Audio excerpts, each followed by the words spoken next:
India മുന്നണിയെ വലിയ രീതിയിൽ പ്രതിസന്ധിയാക്കിക്കൊണ്ടാണ് എന്തായാലും എൻ ഡി എയുടെ BJP-യുടെ ഉപരാഷ്ട്രപതിയുടെ പ്രഖ്യാപനം നടന്നത്, സ്ഥാനാർത്ഥി പ്രഖ്യാപനം നടന്നത്. ഏറ്റവും പ്രതിസന്ധിയിലായിരിക്കുന്നത് DMK ആണ്. ഇനിയൊരു ദക്ഷിണ ഇന്ത്യക്കാരനെയല്ലേ അവർക്കിനി സ്ഥാനാർത്ഥിയായി ഉയർത്തിക്കാട്ടാൻ കഴിയുകയുള്ളൂ, അല്ലെങ്കിൽ ഈ രാധാകൃഷ്ണന് DMK വോട്ട് ചെയ്യണം. അല്ല, ഇന്ത്യ മുന്നണി മൊത്തത്തിൽ അവരുമായിട്ട് ഒരു സമവായത്തിലൂടെ എത്തുന്ന ഒരു സ്ഥാനാർത്ഥി എന്നുള്ള രീതിയിലാണ് BJP ഒരു ശ്രമം നടത്തി നോക്കുന്നത്.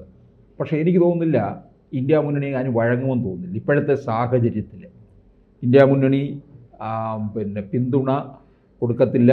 ഇന്ത്യ മുന്നണി മറ്റൊരു സ്ഥാനാർത്ഥിയെ തോൽക്കുകയാണെന്ന് അറിയാം, എന്നാലും ഒരു സ്ഥാനാർത്ഥിയെ നിർത്തും. പ്രത്യേകിച്ച് ഈ രാധാകൃഷ്ണൻ ഒരു RSS പാരമ്പര്യത്തിലൂടെ വന്ന ആളാണ്.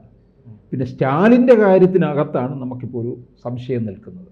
സ്റ്റാലിനെ വെട്ടിലാക്കുന്ന രീതിയിലാണ് അത്. കാരണം കുറച്ച് നാളുകളായി തന്നെ അവിടെ തമിഴ് വികാരം ഉണർത്തിവിടാൻ സ്റ്റാലിന് വലിയ ശ്രമം നടത്തുന്നു. തമിഴല്ല, ദക്ഷിണ ഇന്ത്യ, അതെ, ദ്രാവിഡ രാഷ്ട്രീയം ഉയർത്താൻ വലിയ രീതിയിലുള്ള ശ്രമം നടത്തുകയാണ്. ഈ തമിഴിൻ്റെ രാഷ്ട്രീയം എന്ന് പറയുന്നത് മറ്റ് ഇടങ്ങളിലെ രാഷ്ട്രീയത്തിൽ നിന്ന് വിഭിന്നമാണ്. അതുകൊണ്ട് തന്നെ അവരെ ഇരുത്താനും പിന്നെ ഭാഷാപരമായിട്ടുള്ള വിവേചനം അതിൻ്റെ പേരിലൊക്കെ തമിഴരെ രംഗത്തിറക്കാനും ഒക്കെയാണ് ഈ സ്റ്റാലിനെ പോലുള്ളവരൊക്കെ ശ്രമിക്കുന്നത്. അത് അവർക്കുള്ള ഒരു തിരിച്ചടിയാണ് ഈ രാധാകൃഷ്ണൻ എന്ന് പറയുന്ന സ്ഥാനാർത്ഥി. കാരണം അപ്പോൾ തമിഴർ മുഴുവൻ ഇതിന് പിന്തുണ കിട്ടും. BJP ഏത് ഇത്തരത്തിലുള്ള സ്ഥാനാർത്ഥികളെ കൊണ്ടുവരുമ്പോഴും അതിന് പിന്നിലൊരു ചില പ്രഖ്യാപിത ലക്ഷ്യമുണ്ട്. ഇതൊരു സർപ്രൈസാണ്, ഒരു സസ്പെൻസായിട്ട് നിർത്തിയിരുന്നതാണ്. എല്ലാവരും എത്രത്തോളം പേരുകൾ പറഞ്ഞിരുന്നു.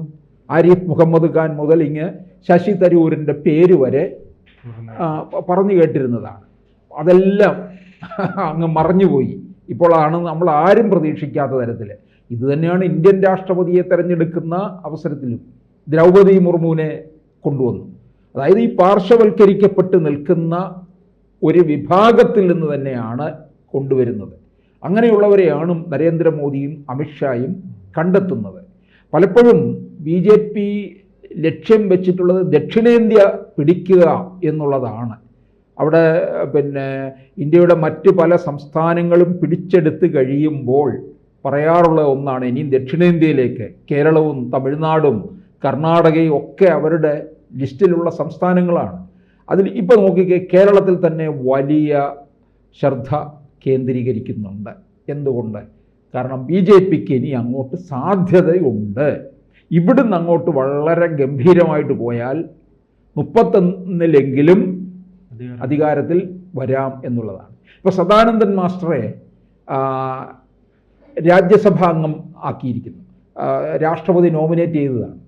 അത് വലിയൊരു തിരിച്ചടിയല്ലേ കൊടുത്തിരിക്കുന്ന CPM-ന്? കേരള രാഷ്ട്രീയത്തിലകത്തൊരു വലിയ ഇളക്കം തന്നെയല്ലേ സംഭവിച്ചത്? ഈ CPM-ൻ്റെ അക്രമ രാഷ്ട്രീയം രാജ്യമൊട്ടുക്കും തുറന്നു കാണിക്കുകയാണ് ചെയ്തത്. സദാനന്ദൻ മാസ്റ്റർ 2 കാലുകളും നഷ്ടപ്പെട്ട മാസ്റ്റർ പൊയ്ക്കാലിൽ പാർലമെൻറ്റിലേക്ക് വരുമ്പോൾ അത് ഈ CPM-ൻ്റെ ക്രൂരതയാണ് വെളിപ്പെടുന്നത്. അപ്പോൾ ഇങ്ങനെ ചില രീതികൾ എപ്പോഴും BJP വെച്ച് പുലർത്താറുണ്ട്. ഇപ്പം നരേന്ദ്രമോദിയും അമിത്ഷായും കൂടി കണക്ക് കൂട്ടിയ സ്ഥാനാർത്ഥി തന്നെയാണ്. RSSൻ്റെ പിന്തുണയൊക്കെ ഉണ്ടെങ്കിൽ പോലും ഇവരായിരുന്നു തീരുമാനമെടുക്കുന്നത്. മുന്നണിയുമായി ബന്ധപ്പെട്ട് എന്തായാലും ആരായിരിക്കും സ്ഥാനാർത്ഥി? ശശി തരൂരോ അതോടൊപ്പം തന്നെ തമിഴ്നാട്ടിൽ നിന്ന് ആരെങ്കിലും, കർണാടകയിൽ നിന്നും ആരെങ്കിലും ആയിരിക്കുമല്ലോ. ശശി തരൂരിനെ ഇപ്പോഴത്തെ സാഹചര്യത്തിൽ കോൺഗ്രസ് ഉയർത്തി കാണിക്കത്തില്ല. ശശി തരൂർ മുരളീധരനായിരിക്കും. മുരളീധരനെ വേണമെങ്കിൽ ആകാം. അപ്പോൾ മുരളീധരനെ തഴയുന്നു എന്നുള്ള അവസ്ഥ ഉണ്ടാകത്തില്ല. കാരണം മുരളീധരന് ഇപ്പോൾ ഒന്നുമല്ല, അദ്ദേഹത്തിന് ചാവേറാകാനും ഇഷ്ടമാണ്. അതെ അതെ. കാരണം എവിടെയാണ് നേമത്തും തൃശ്ശൂരും പോയി. മറ്റ് അദ്ദേഹം നല്ല രീതിയിൽ അദ്ദേഹം വിജയിച്ച് നിൽക്കുമ്പോഴാണ് അദ്ദേഹത്തെ ഈ ചാവേറാക്കി വിട്ടത്. അത് ഹൈക്കമാൻഡിൻ്റെ ഇടപെടലാണ്. ഇപ്പോൾ കോൺഗ്രസ് ഹൈക്കമാൻഡ് തന്നെ പറയുകയാണ് K മുരളീധരൻ ഉപരാഷ്ട്രപതി സ്ഥാനാർത്ഥിയാകൂ ഇന്ത്യ മുന്നണിയുടെ എന്ന് പറഞ്ഞാൽ നിൽക്കണം, അല്ലേ? നിന്നേ പറ്റുകയുള്ളൂ. അപ്പോൾ ചിലപ്പോൾ ഒരുപക്ഷെ ഇപ്പം തരൂരിനെ നിൽക്കണമെന്ന് പറഞ്ഞാലും തരൂർ നിൽക്കില്ല. തരൂർ ഇവരുടെ പരിധി നിൽക്കത്തില്ല. പരാജയം ഉറപ്പാണ്. കാരണം അതിനകത്ത് രാഷ്ട്രീയ വോട്ടുകൾ മാറുകയല്ലേ. തരൂർ എന്തായാലും നിൽക്കില്ല എന്നുള്ളത് നമുക്ക് കൃത്യമായിട്ട് അറിയാം. തരൂർ ഇപ്പോൾ കുറച്ച് നാളായിട്ട് വലിയ വാർത്തകളിൽ നിൽക്കുന്നില്ല. പക്ഷെ തരൂർ മത്സരിക്കത്തില്ല. മുരളീധരനാണെന്നുണ്ടെങ്കിൽ പറയുന്നുണ്ട് എന്താണ് എംപിമാരൊന്നും മത്സരിക്കരുത് നിയമസഭയിലേക്ക് എന്നൊക്കെ ഇങ്ങനെ പറയുകയാണ്. മുരളീധരൻ അത് പറയാനുള്ള കോൺഗ്രസ്സുകാരൻ, മുതിർന്ന കോൺഗ്രസ് നേതാവ് എന്നുള്ള രീതിയിൽ പറയാം. ഔദ്യോഗികമായിട്ടത് പറച്ചിലാകത്തില്ല. കാരണം അത് പറയേണ്ടത് ഹൈക്കമാൻഡാണ്. അപ്പോൾ അങ്ങനെ വേണമെന്നുണ്ടെങ്കിൽ മുരളീധരന് കോൺഗ്രസിനകത്ത് സ്പേസ് ഇല്ല എന്നുള്ള ഒരു തോന്നലുണ്ടെങ്കിൽ, കാരണം പിന്നെ കെ മുരളീധരൻ എന്തെങ്കിലും തരത്തിൽ തെരഞ്ഞെടുപ്പ് കാലമാകുമ്പോൾ കുത്തിത്തിരിപ്പ് നടത്തിക്കഴിഞ്ഞാൽ അത് മതിയല്ലോ. അതുകൊണ്ട് വേണമെങ്കിൽ ഇന്ത്യ മുന്നണിയുടെ സ്ഥാനാർത്ഥി എന്നുള്ള രീതിയിലേക്ക് മുമ്പോട്ട് കൊണ്ടുവരാം. അല്ല, എനിക്ക് തോന്നുന്നു അദ്ദേഹം എന്തായാലും വരുന്ന നിയമസഭാ തെരഞ്ഞെടുപ്പിൽ അദ്ദേഹം മത്സരിക്കും.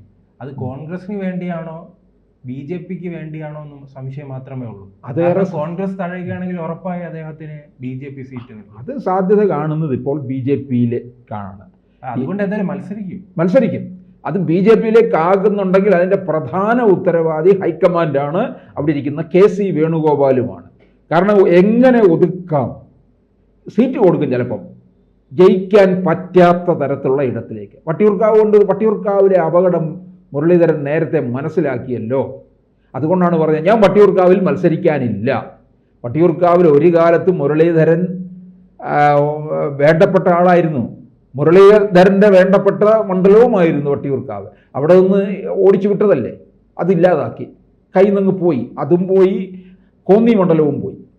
അപ്പോൾ കോൺഗ്രസ്സുകാർ തന്നെ മനഃപൂർവ്വം ചെയ്തതാണ്. അതുകൊണ്ട് മുരളീധരൻ ഇനി എന്തായാലും വട്ടിയൂർക്കാവില്ല. മത്സരിക്കുന്നുണ്ടെങ്കിൽ മുരളീധരൻ പറയുന്ന മണ്ഡലം കൊടുക്കേണ്ടി വരും. മുരളീധരൻ ഈ ലീഗിൻ്റെ പിന്തുണ ഏറെയുള്ള മണ്ഡലത്തിലേക്ക് പോകും. അതാണ് ഞാൻ എപ്പോഴും ഗുരുവായൂർ പറയുന്നത്. സേഫായിരിക്കും.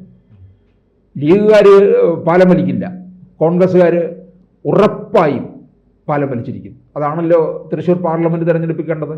എവിടെ പോയി? 3ാം സ്ഥാനത്തെത്തി. അപ്പോൾ അങ്ങനെ വരുന്ന അവസരത്തിൽ മുരളീധരനെ ഇങ്ങനെ നിർത്തിയാൽ, മുരളീധരന് ചിലപ്പോൾ ഇന്ത്യ മുന്നണിയുടെ സ്ഥാനാർത്ഥി എന്നുള്ള രീതിയിൽ വന്നാൽ നമുക്കതിനകത്ത്, കാരണം അതിപ്പോൾ നടക്കാൻ പോകുന്നതല്ലേ. ഇനി അത് കഴിഞ്ഞിട്ടാണ് പഞ്ചായത്ത് തിരഞ്ഞെടുപ്പും ഒക്കെ കഴിയുമ്പോഴത്തേനും നിയമസഭാ തെരഞ്ഞെടുപ്പിൻ്റെ സ്ഥാനാർത്ഥി നിർണയം കാര്യങ്ങളിലേക്ക് പോകും. തദ്ദേശ തെരഞ്ഞെടുപ്പ് കഴിയുമ്പോൾ നമുക്കൊരു ഏകദേശ ട്രെൻഡ് മനസ്സിലാക്കാൻ കഴിയും. എങ്ങനെ ഉണ്ടാകും BJPയുടെ നില. ഇപ്പോൾ മുരളീധരൻ BJPയിലേക്ക് ചെല്ലുന്നുണ്ടെന്ന് അറിഞ്ഞു കഴിഞ്ഞാൽ അവർ പിന്നെ റെഡ് കാർപ്പറ്റ് വിരിക്കും. പത്മജ അത് വേണ്ട രീതിയിൽ അത് പിന്നെ BJP നേതൃത്വവുമായിട്ട് ചർച്ച ചെയ്യുകയും ചെയ്യും. ചർച്ച ചെയ്ത് തുടങ്ങിയിട്ടുണ്ടല്ലോ എന്നുള്ളത് ആരറിഞ്ഞു? കാരണം ഇത് മുരളീധരൻ മാത്രമായിരിക്കില്ല, ഒരു ഒഴുക്ക് തന്നെ ഉണ്ടാകും. മുരളീധരൻ ഇനിയിപ്പോൾ അങ്ങോട്ട് MP ആയിട്ട് അങ്ങോട്ട് പോയിട്ട് വലിയ കാര്യമൊന്നുമില്ല. എന്ത് ചെയ്യാനാ? ദേശീയ തലത്തിൽ കോൺഗ്രസ് അപ്രസക്തമായി, ഒന്നും ചെയ്യാനില്ല. ഇനി അത് തിരിച്ചു വരുമോ ഒന്നും തോന്നുന്നില്ല. അവർക്കറിയാം.